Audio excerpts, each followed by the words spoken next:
Bonjour à tous. Suite à pas mal de messages qui commencent à s'accumuler, on me demande souvent quel est mon matos pour aller à la pêche en mouche noyée. Donc je vais faire cette vidéo là maintenant pour vous. Et je vous cache pas que c'est vraiment un supplice aujourd'hui parce qu'il fait chaud, il fait au moins 40 degrés dans le camion. Je peux pas brancher mes ventilateurs parce que sinon vous n'allez rien entendre. Je crève de chaud, mais vraiment de chaud. Et je le fais pour vous. Enfin bon bref, on va voir ça, le matos pour la pêche en mouche noyée.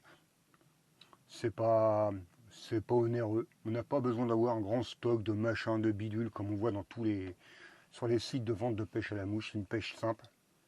Et n'oubliez pas que la pêche à la mouche, c'est la plus vieille, c'est le plus vieux, c'est la plus vieille façon de pêcher à la mouche. Ça existait déjà il y a des milliers d'années, hein.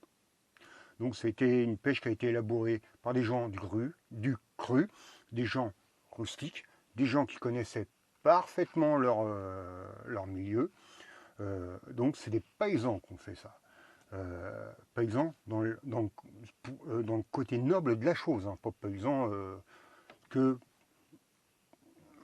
il a peut-être utilisé une petite langue de prosti. Enfin bon, les gens de la ville, à l'époque où la pêche à la mouche était considérée comme un sport de gens fortunés, méprisaient les pêcheurs en mouche noyée parce que c'était des gens qui venaient de la cambrousse.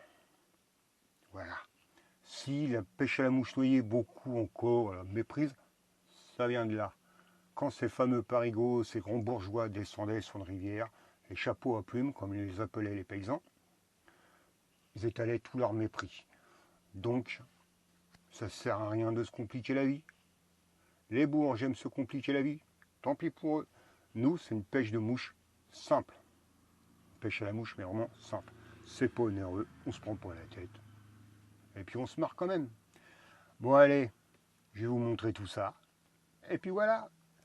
Ah, n'oubliez pas, comme d'habitude, hein, comme tous les youtubeurs vous le demandent, likez, poussez, partagez, comme d'habitude, quoi. Allez, on y va. Donc, voilà ce qu'il faut pour aller à la pêche en mouche noyée. Vous voyez, c'est pas... Il n'y a pas grand-chose en fait, hein. Il n'y a pas grand-chose. Bon, on va commencer. Alors vous voyez là, ça c'est un distributeur de fil. C'est vachement pratique. Ça vous évite de vous trimballer je ne sais trop combien de bobines sur vous et tout. Moi mon distributeur de fil, je le garnis en fil que pour la mouche noyée. Par contre là c'est que pour la mouche noyée. En fil anglaise coulant. Hein, ça permet de gagner du temps pour quand vous lancez vos mouches pour qu'elles coulent pratiquement tout de suite. Vous avez juste à les dégraisser avec ça. Ça c'est tout con, c'est un flacon rempli de liquide vaisselle. Ça vous permet de dégraisser votre bas de ligne et les 2 premiers mètres de votre soie. Donc ça c'est vachement pratique. Vous avez le coupe-fil incorporé, il en existe plusieurs modèles. Et c'est vachement utile. Qu'est-ce qu'il vous faut d'autre? Ah, tout bête. Ça vaut 2 € dans les grandes surfaces. Un portefeuille, un porte-carte, tout bête. Pour mettre des bas de ligne préparés à l'avance. Je sais pas si on les voit là. Vous voyez, hop. Des bas de ligne préparés à l'avance. Là on les voit mieux. Pour gagner du temps sur le bord de la rivière, si vous avez un problème avec votre bas de ligne, c'est-à-dire des nœuds, savreries, ou vous avez cassé. Donc il y a plusieurs compartiments, vous pouvez en ranger pas mal en avance. Donc on va passer à ce portefeuille-là. Ce portefeuille-là, c'est tout bête, il me sert juste à mettre mes bas de ligne plongeants, plus ou moins plongeants, pour aller à différentes profondeurs dans un plan d'eau. Vous voyez là, c'est des airflow tressés, je n'utilise que les tressés pas les Airflow en nylon, je les trouve trop cassants. Enfin après c'est juste une histoire de, comment dire, une histoire d'aisance, c'est ce que vous préférez quoi. Mais moi je préfère les tressés. Je les trouve plus solides, beaucoup plus souples. Donc là vous avez du, en noir, quand il est noir, celui-là, on le voit mal, parce que noir sur noir, il n'y a plus d'espoir. C'est plongeant rapide. Marron, c'est plongeant rapide, mais moins rapide. Le vert, c'est plongeant, plongeant, assez lent. Et j'en ai un intermédiaire et un flottant. Bon, il en existe des ribambelles. Hein. Après, c'est à vous de faire votre choix. Donc, voilà pour les baldings plongeants. On va passer, bon, comme je vous l'ai dit, liquide vaisselle, très utile pour dégraisser votre balding quand elle refuse de plonger. C'est vraiment, vraiment, vraiment utile. Je sais, c'est pas très écolo, mais bon, il y a des marques comme la... Comment ça s'appelle? Avec la grenouille verte, là, la rainette, qui sont normalement, d'après ce qu'ils disent, qui a peu d'impact sur l'environnement. Les éternelles lunettes polarisantes. Moi je les prends comme ça, avec des clips pour les mettre sur mes lunettes de vue. Et ouais, je vieillis comme tout le monde, je commence à plus rien de voir de près. Donc mes lunettes polarisantes, que vous trouvez pas pour pas très cher, qui sont très bonnes. Bon, elles se rayent quand même pas mal. Mais c'est du Décathlon. Vous allez voir, je fais pas mal de trucs Décathlon. Parce que mine de rien, Décathlon, ça coûte pas très cher. Mais si on ne veut pas se faire chier, s'endetter, c'est largement suffisant pour la pêche qu'on pratique. C'est du bon matos en rapport qualité-prix. Hein. C'est pas que de la merde. Donc vous avez là votre dresseur de fil. Celui-là, il est un peu fatigué parce qu'il a au moins 20 ans. Il commence à voir les coupures, les fils qui passent dedans. L'éternel coupe-fil, très utile pour passer, pour faire une coupure nette pour passer votre fil dans l'anneau de vos hameçons. La pince dégorgeoir pour écraser les ardillons par rapport au, comment dire, au plan d'eau et aux rivières qu'on fréquente. Les boîtes à mouches. Hein. Moi je me prends pas la tête. Décathlon aussi, vous voyez, Caperlan. C'est juste des boîtes, hein. Faut pas mettre des 100 et des 1000. Hein. Quand vous voyez sur les magazines, sur les sites de pêche à la mouche, il y a des trucs qui vous... Et c'est tombé, hein. Ça en devient dingue. Hein. Parce que si par malheur vous vous en faites tomber une à l'eau et qu'elle se barre avec le courant, aux boîtes à mouches que vous avez payées sur les sites de pêche à la mouche, les boîtes à mouches hors vis, et tout team, si vous la voyez se barrer au loin dans le courant, vous pleurez, vous perdez toutes vos mouches et vous perdez une boîte qui vous a coûté la peau du cul. Donc ça ne sert à rien. Caperlan, c'est largement suffisant. Et donc, les plombs, parce que des fois en mouche noyée on est obligé, des petits plombs. Là c'est du, attendez, comme je vous l'ai dit, je vois plus rien, je suis en train de devenir un vieux con. C'est du numéro 4, du 0,17 grammes. Voilà. Et on va aller sur le thermomètre, très utile pour connaître la température de l'eau, parce que la température de l'eau vous indique tout de suite l'activité du poisson, tout de suite. Si c'est pour la truite en dessous de 9 degrés, c'est même pas la peine, déjà 9 degrés c'est limite. Au-dessus de 15 degrés, c'est pas très bon, elle préfère attendre que les temps se refroidissent. La température idéale, c'est 12 degrés. Au-dessus de 15 degrés, pour la truite, ça commence à devenir problématique. Et quand on arrive à 20 degrés, c'est la température quasi létale.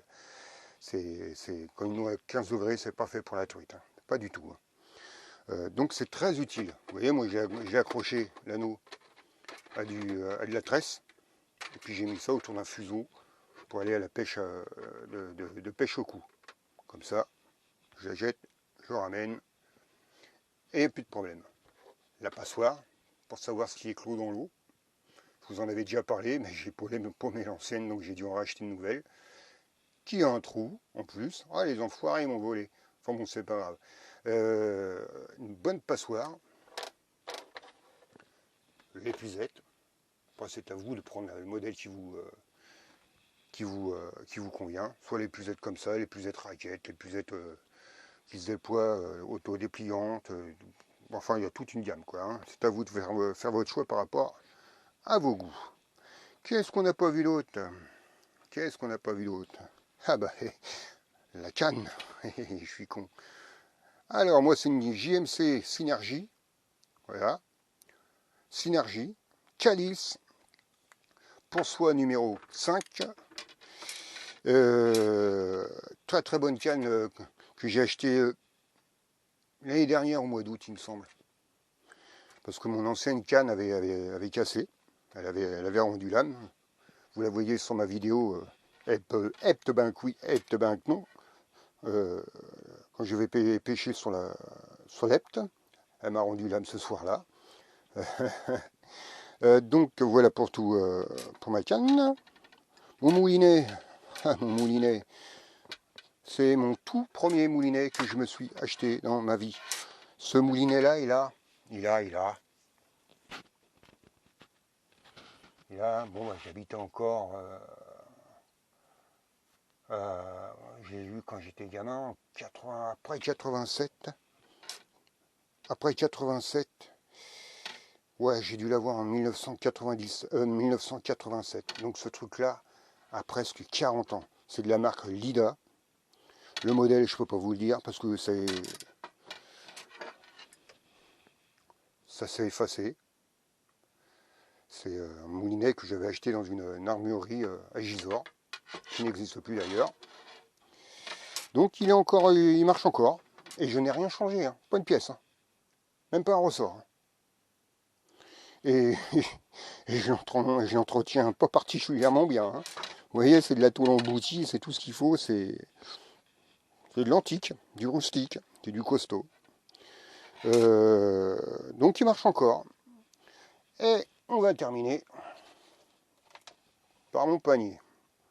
Pourquoi je mets ma soie dans un panier? Pourquoi? Tout simplement parce que je pêche avec une soie naturelle. La soie naturelle a beaucoup d'avantages, mais elle a quelques contraintes. Une soie naturelle, vous la gardez, si vous l'entretenez, toute votre vie.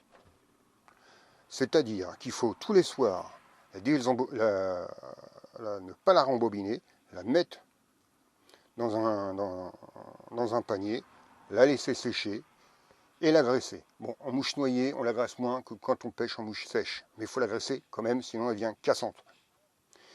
Et le graissage est aussi un inconvénient de la soie naturelle. Qu'est-ce que je voulais dire d'autre là-dessus? Il y a des mondes qui passent. Bon, la soie naturelle, comme je vous l'ai dit, vous la gardez à vie. Mais elle a un désavantage, c'est que ça coûte, c'est pas donné. C'est pas donné. Moi, c'est une soie parallèle de numéro 5. Les soies parallèles ont l'avantage de pouvoir, on peut pêcher avec les soies parallèles sur les petits coups, pas très loin. Et en plus, son avantage premier, c'est son prix. Ça vaut 75 € en gros, les 27 mètres. C'est une soie Thébault. Jusque-là, j'en ai fait plusieurs marques, et jusque-là, je reviens toujours à celle-là.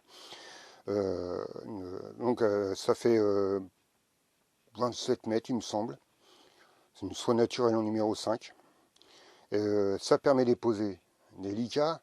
C'est beaucoup plus fin, mais beaucoup plus dense par rapport à une soie synthétique.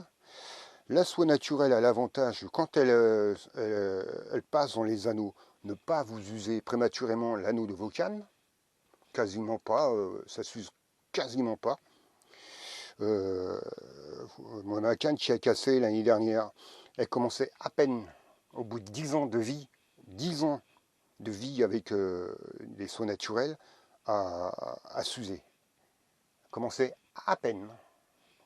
Je déconne pas, c'est vachement bien.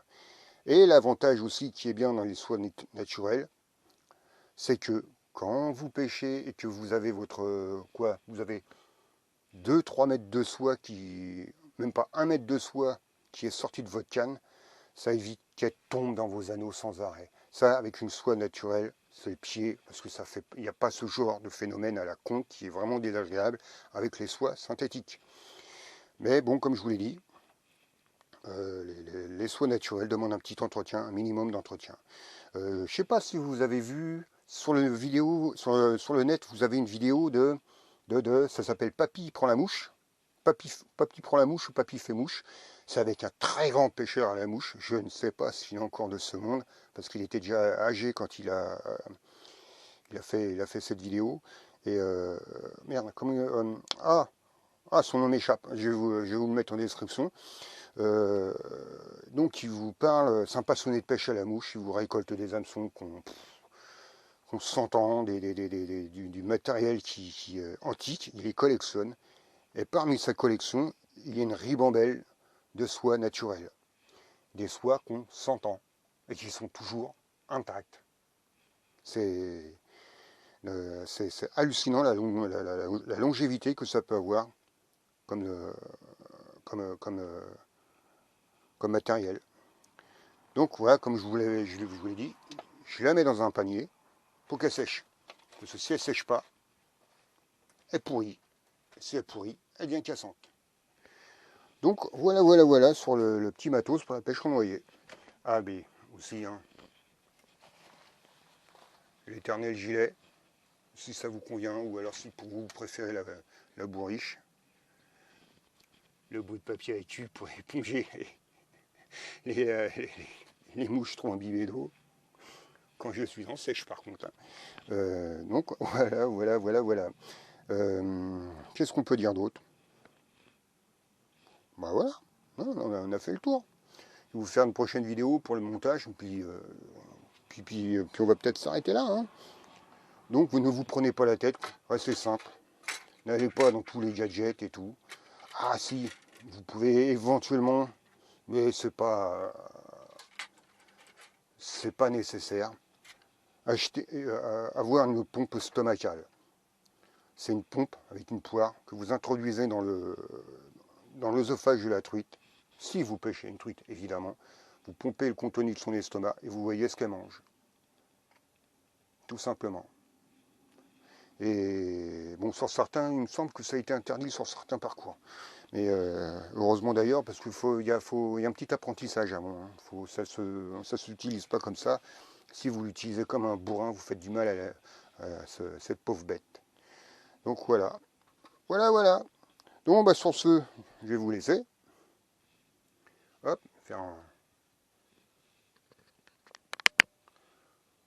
on va faire un petit panoramique. Voilà. Comme je vous l'ai dit, restez simple, n'achetez pas les gadgets inutiles. La simplicité, ça résout beaucoup de choses. Bon allez, sur ce, tchuss tout le monde et bonne pêche.